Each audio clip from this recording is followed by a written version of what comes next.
শুধুমাত্র এই দোয়াটি একবার পড়েন, আল্লাহ তাআলা আপনার 90 বছরের গুনাহ মাফ করে দেবেন ইনশাআল্লাহ।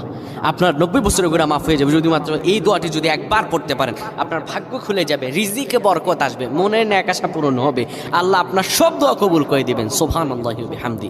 এত ফজিলত, এই দোয়াটা আপনারা শেয়ার করে দিবেন। এই যুবকেরা, আমল না করেও সওয়াব পাবা। তোমার একটি শেয়ারে, একটা বাটনে প্রেস করে তুমি সওয়াব পেয়ে যাবা। কারণ তুমি আমল না করো, অন্য কেউ যদি তোমার শেয়ারের বদৌলতে আমল করে, সওয়াব তুমি পেয়ে যাবা। নবীজির হাদিস।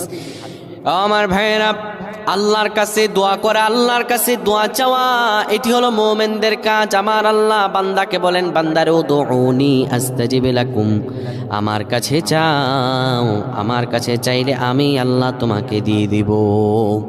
কেউ যদি একবারে দোয়াটি পড়তে পারে, দোয়াটি হলো রব্বি ইন্নী যালামতু নাফসি ফাগফিরলি। কেউ যদি এই দোয়াটা একবার পড়তে পারে, আমার আল্লাহ তাআলা তার 90 বছরের গুনাহগুলো মাফ করবেন। কবিরা গুনাহ নয়, সেটি হলো সগীরা গুনাহ। সগীরা গুনাহ মাফ হবে। বলবেন হুজুর 90 বছর তো হয়নি, তাহলে গুনাহ মাফ হবে কি করে? আপনার যত বছর হয়েছে তত বছরের সগীরা গুনাহ মাফ হবে, আর বাদ বাকিটা কাউন্ট করে আপনার আমল নামায় নফল নামাজ, নফল আমলের সওয়াব আল্লাহ তাআলা আপনার আমল নামায় দিয়ে দিবেন। কিন্তু এটির ব্যাপারেও সহিহ সনদে তেমন কোনো গুরুত্ব আরোপ হয়নি, এটির ব্যাপারে তেমন কোনো উল্লেখিত সহিহ সনদ নেই। কিন্তু আমল করতে পারেন, যেহেতু এর অর্থ সুন্দর। আল্লাহ আমাদের কবুল করুন, আমিন।